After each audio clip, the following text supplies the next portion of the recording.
बल्लारपुर में बामनी प्रोटीन उद्योग को पूरी तरह से बंद करने के कंपनी प्रबंधन के फैसले को श्रमिकों के साथ अन्याय होने के कारण भारतीय रसायन श्रमिक संघ के नेतृत्व में बामनी प्रोटीन श्रमिकों ने आज से प्रबंधन के खिलाफ अनिश्चितकालीन आंदोलन शुरू कर दिया है।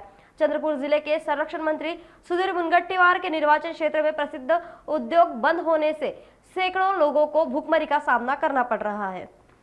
बल्लारपुर तालुका के बामनी गांव की बामनी प्रोटीन्स लिमिटेड को पर्यावरणविद राजेश बेले की शिकायत के बाद उद्योग बंद करने के लिए मजबूर होना पड़ा।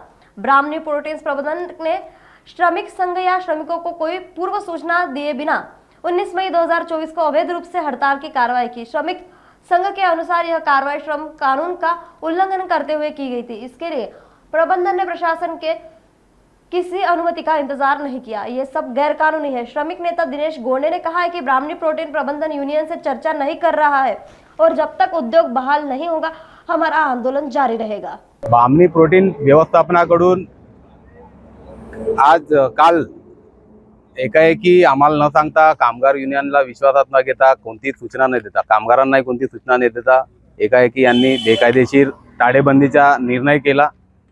या निर्णयाच्या विरोधात भारतीय केमिकल वर्कर्स युनियनच्या नेतृत्वात बामनी प्रोटीन येथील कामगार आम्ही आजपासून बेमुदत आंदोलनाला सुरुवात केली आहे। बामनी प्रोटीन व्यवस्थापनाने जो टाळेबंदीचा निर्णय केला आहे, शासनाची त्यांना परवानगी सुद्धा मिळाली नाही, तरी त्यांनी गेटला ताळे लावले। हे सगळं बेकायदेशीर आहे आणि जोपर्यंत बामनी प्रोटीन व्यवस्थापन युनियन सोबत चर्चा करत नाही, जोपर्यंत या सगळ्या गोष्टीची वाटाघाटी होत नाही न उद्योग जोपर्यंत पूर्ववत सुरू होणार नाही तोपर्यंत आमचं आंदोलन असंच सुरू राहील।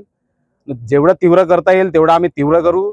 शासनाला त्याची आम्ही माहिती दिलेली आहे, लोकप्रतिनिधींना त्याची माहिती दिलेली आहे। यासाठी जे काही करता येईल ते कामगार आणि कामगार युनियन करणार आहे। कंपनी बंद करण्याचे कारण काही नव्हते।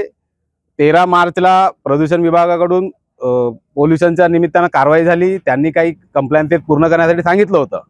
कंपनीने ते कंप्लायन्सेस सुद्धा पूर्ण केले। त्यानंतर रिक्वेस्ट लेटर घेऊन जाणे होते, आणखी ते उद्योग सुरू करून घ्यायचा होता। पण कंपनी प्रशासनानं या सगळ्या गोष्टीकडे दुर्लक्ष केलं। जाणून बुजून ते उद्योग सुरू करायला गेले नाही। त्यांनी जे कारण उद्योग बंद करण्याकरिता शासनाला सांगितले आहे की आर्थिक आणि तांत्रिक अडचणी, या दोन्ही गोष्टी खोट्या आहे। कंपनीची बॅलन्स शीट प्रॉफिट मध्ये आहे ना, तांत्रिक अडचण त्यांना तेव्हाही नव्हती ना आताही काही नाही।